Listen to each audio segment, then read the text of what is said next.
Hello, and welcome to my Weekly Wacky Wednesday video. As always, to start this week's video is my Weekly Wacky Wednesday video, Weekly Wacky Wednesday Word of the Week. This week's random word is going to be... Pick one? That one? I disagree. King, as in I'm the king of the castle, I'm the king of the castle. Because I'm the king of the castle. So now for this week's Weekly Wacky Wednesday video, week in review in 10 seconds or less. I learned this week that not only are there aliens out there, but they already hate the entire world. Thanks to my bro Stephen Hawking. Also, this week, today actually, Ken Salazar, the United States Secretary of the Interior, said that he supports the Cape Wind Project. So I'm going to show you how to make your own little wind turbine out of things that you can find around the house. First of all, most importantly, what you need is a stone to put on your nearby table so that shells are not the only thing covering your table. Then, what you do is you get a dowel, any sort of dowel. I just happen to have this dowel sitting. Then, you get a donut. You take a bite or two out of it, because this is really hard work what I'm about to do, so I need to sugar up. Alright, you put that down.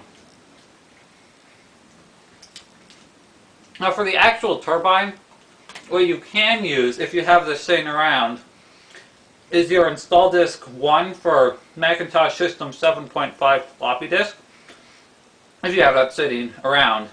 This is pretty important though, so I'm not going to use it. Instead, I'm just going to use this ABBA CD, because they only had one good song. So now that you have the CD and the dowel, you take a cup, put the CD on it, like that. Get the World Lifesaver here, duct tape. Find the end of it. Should have planned this one better. You get a little piece of duct tape, and you attach the CD to the cup. You can do this however you want. Neatness does not count. This is a do-it-yourself project. So now, you have it entirely nicely secured and wrapped. So you punch a hole with a nearby pencil that you'll never use again. So pick a regular yellow number 2, punch it right through the middle. There you go. That way it gives something to spin. And this isn't holding very well, so I'm going to put some more duct tape on it. Ugh. You can use scissors for your duct tape, but that's only for the less cool people. So now this is a very nice thing, you know, turbine looking thing. So you take this, you take your dowel, of course, you get more duct tape.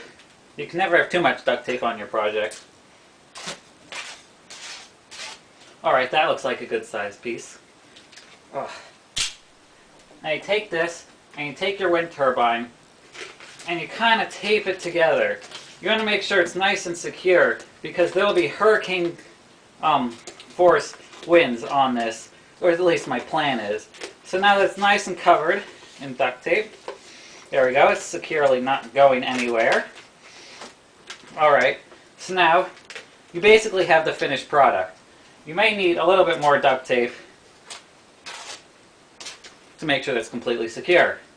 I'm just going to put one little more piece on. Alright, so now, as you can see here, I have the finished product, and there you go. It works perfectly. And most importantly, in the sacred rite of passage for a wind turbine to be completed and to be ready to serve its country, what you need to do is you need to go out to your local backyard and get a snake skin. You put the snake skin and stick it on top of the wind turbine, and it's completed. Well, that's it. Your own wind turbine. I need to go untape my hand from this wind turbine. So, that's all for this week, and see you next week, guys. Donut.